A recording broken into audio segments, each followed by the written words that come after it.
These Toyota paintings came from this truly deeply obsession and fascination with Toyota trucks and 4x4s, and it started like that innocently enough. I ended up buying an old Toyota 4x4 and I was just obsessing about it while I was working on other paintings in the studio, and so I told myself, like, instead of just thinking about it, why don't you just start with making a painting of it and see if that gets out of your system. So I started doing that. It led me down this strange rabbit hole of looking at how different people have used Toyota pickups for labor, and I just became really fascinated at trying to learn more about it and understand like the use of these trucks, then finding all these different people that were using from around the world that were using the truck in different ways and how swaggy they were, and just like, man, a lot of these dudes were looking so dope. But even not just as an image, like them themselves are looking so fly.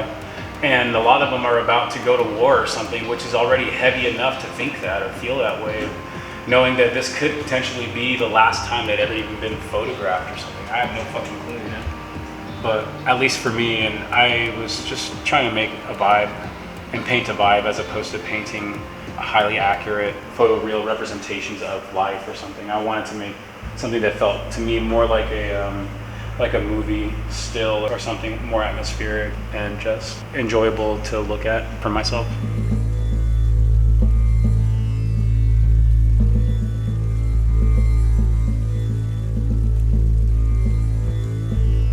This series is called the Gleaners. These are oil paintings that are on hand-dyed shibori canvases.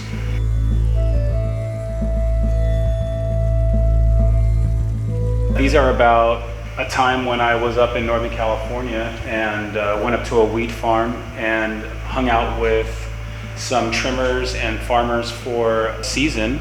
Pretty much painted alongside and worked with these guys and got to know them in Northern California. So it was my intention to portray cannabis and the people that are in this world in a light that has more to do with reality and realism than any Bob Marley poster or like Sublime kind of psychedelic poster or whatever the case may be, which I love all of those things, but I'd also like to see like painting in a museum that has to do with weed. And so this is my interpretation of that idea of neoclassical French style painting, but using these materials and highlighting this subject matter, which I think is important.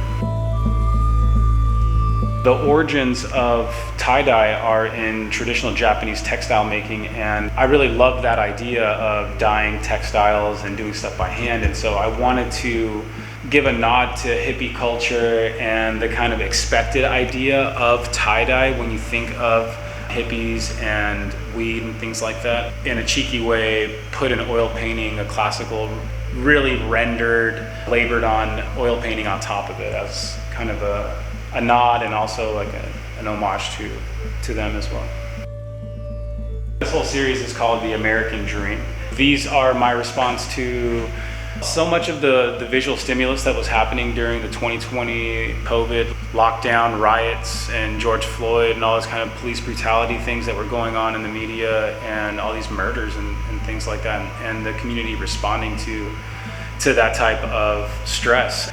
I was not actively taking part in those types of things, but I was still bearing witness to that type of imagery and wanted to make some paintings in response to it. And it was my goal to try to paint in such a high key that was almost what you would see traditionally in the painting of a flower or something a little bit softer, and make something that was actually pretty hectic and chaotic in that palette.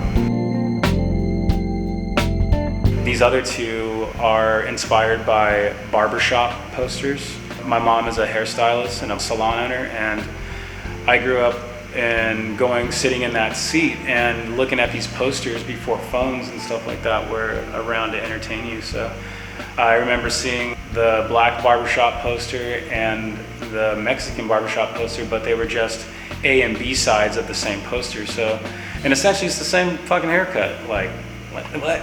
Just one dude has curlier hair than the other one.